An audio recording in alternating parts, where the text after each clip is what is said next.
Today I'm taking 3 minutes to tell you why you shouldn't have a New Year's resolution.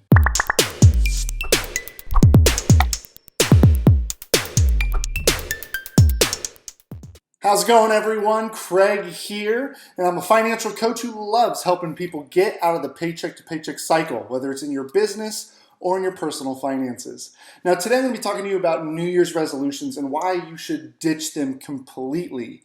If you're watching this here on the day it's launched on January 4th of 2021, you know we just wrapped up a year that we'd all probably mostly like to forget. And so looking ahead is a great thing, and many of you are setting New Year's resolutions right now, really trying to define what you want to do in 2021. And most people I'm running into are pretty optimistic right now because it's a fresh year, fresh start, and I know we're still dealing with some of the residual stuff of 2020, but there's some hope that things are going to change and kind of go back to normal, for lack of a better word. But here's the thing, I don't think you should have a New Year's resolution. New Year's resolutions are typically pretty vague. It's saying, I want to lose weight, or this year I'm going to run more, or write more, or spend more time with my kids, or spend less time on my device, right?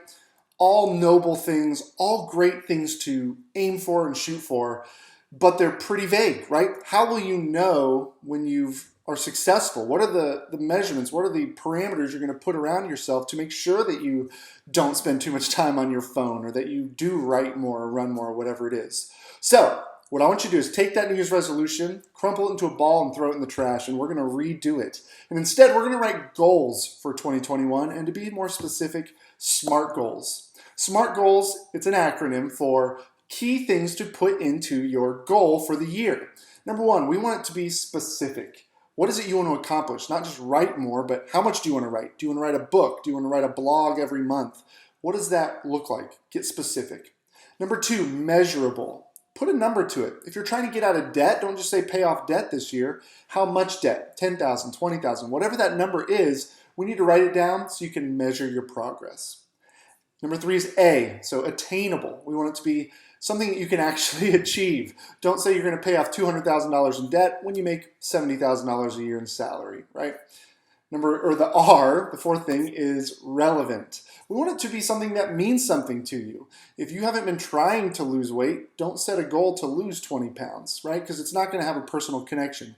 If somebody's been hounding you to do something, that's not a relevant goal for you. Do something that makes sense, that connects with you personally. And the last one is T, which is time bound. This is the most important one. Set a deadline. When do you want to have that thing done? So, like I said, if you're paying off debt, instead of saying I want to pay off more debt this year, I want to pay off $10,000 by December 31st, 2021.